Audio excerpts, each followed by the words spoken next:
Okay, on today's video, I'm going to talk about food plots, and I want to go over 5 different topics in regards to food plots, but each one of these has a bullet point.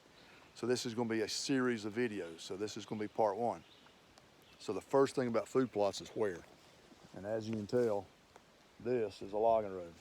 Got a ridge here, bench up there, and then the logging road goes on up. So where I put mine made a big difference for me, because there's a bullet point to the where. The first bullet point is access. There's no way I can bring a tractor in here. So I couldn't till anything. It wasn't tillable. So I had to come in with a little sweat equity and with some hand tools and plant some stuff in this logging road. Now, if you got access with your tractor, great. But think about access as far as your equipment, putting it in on what type of food plot you want.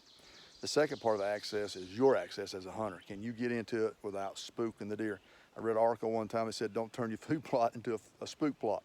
And if you have to go, upwind from your food plot and you're scaring the deer, or if you have to walk adjacent to it, you got to walk through it, may not be doing yourself a favor. So think about access. Second bullet point on that, on the where, is sunlight. Okay, and I'm not talking about sunlight just for things to grow. I'm talking about sunrise, sunset. How does that affect where you're going to be able to put your stand location? You don't want to be looking into the sun when you're trying to draw your bow back and get a shot. The next part of the where is when you look at it from the standpoint of where am I going to put my stand. If you're intimately familiar with the property and you know it like the back of your hand, you're probably good. You know exactly where you're going to put your stand, but don't just flip a coin and guess and say, well, I hope this is a good location, because a lot of times it won't work out.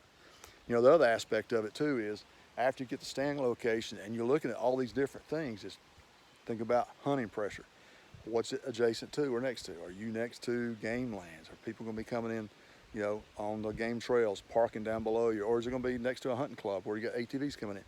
Think about hunter pressure and how you can use that to your advantage. Think about wind direction, because wind direction is going to affect where you put your stand. Like I said, don't flip a coin and just guess and say, oh, well, I hope I get one coming through here.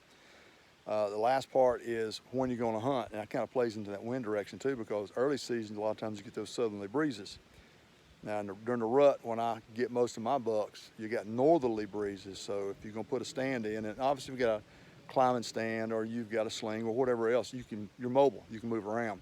But if you put in a ladder stand or something permanent, you got to be conscious of those things. So there's item number 1, and there's actually 6 topics. Item number 1 on the where of food plots. So stay tuned. We're going to continue this video series and just kind of dive into it a little bit.